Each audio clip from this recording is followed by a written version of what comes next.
What are you doing in my swamp?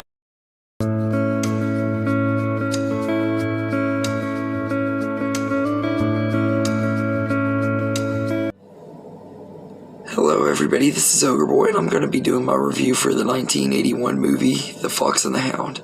I'm sorry my voice is a little funny, I don't know what's up with it. I think it's just because this weather here has been crazy. Everything Oklahoma weather is always crazy, so I think that's why my voice is the way it is. It's allergies and stuff, but I just wanted to warn y'all that that's why my voice sounds funny. But the movie The Fox and the Hound follows a young fox and a young hound dog who become the best of friends, and everything is kids, only for them to realize that they're supposed to be natural enemies when they grow up. And the first half of this movie is pretty much them hanging out as kids and stuff, and then the second half, Todd gets Chief, who is owned by Copper's owner, hit by a train. He gets hit by a train because of Todd, and it makes them, Copper and Todd, become enemies and everything, even though Chief didn't die, which in the book he did die, and realistically he would have been smushed to smithereens if he was really hit by a train. The way the movie played out, there's no way he would have really survived what he did and everything. He got lucky on that, I guess. And I think that's just because Disney didn't want to do an on-screen death at that time. It wasn't the 90s yet, they weren't ready to do that. But it causes them to become their natural enemies like they're supposed to be, and Widow Tweed, who adopted Todd at the beginning of the movie, takes him and leaves him in a forest and everything, and Copper and his owner Amos Slade go hunting him and everything, and it all ends with this bear attacking them, and Todd ends up saving Copper's life, and they make amends and then go their separate ways. It's kind of a bittersweet ending, but it's a decent enough ending for the story and everything, and good enough to know that they respected each other enough to be okay with each other, and I thought that was kind of cool. Even though if I was Todd, I would have just kept running and everything, but I understand why he didn't want to leave his friend and everything. But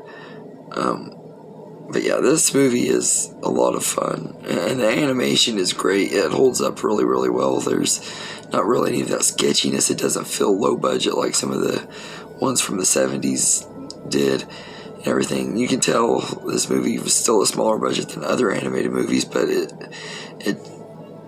doesn't show as much.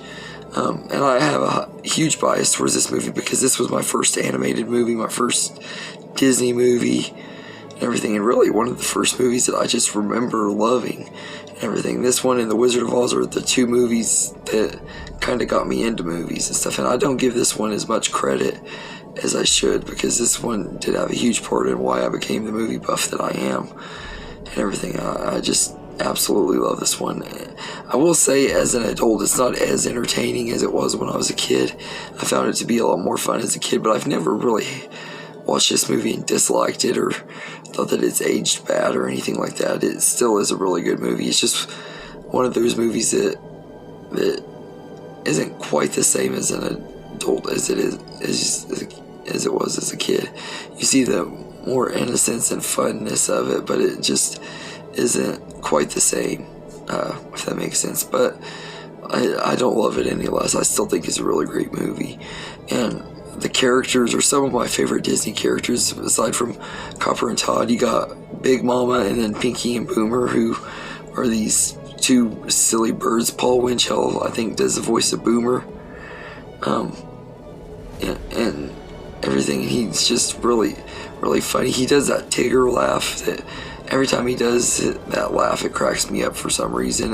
When he does it as Boomer, to me it's funnier as Boomer than it is Tigger, but I think it's just because the way the character is. He's just really silly, and there's this little subplot with them hunting this little caterpillar that's a lot of fun.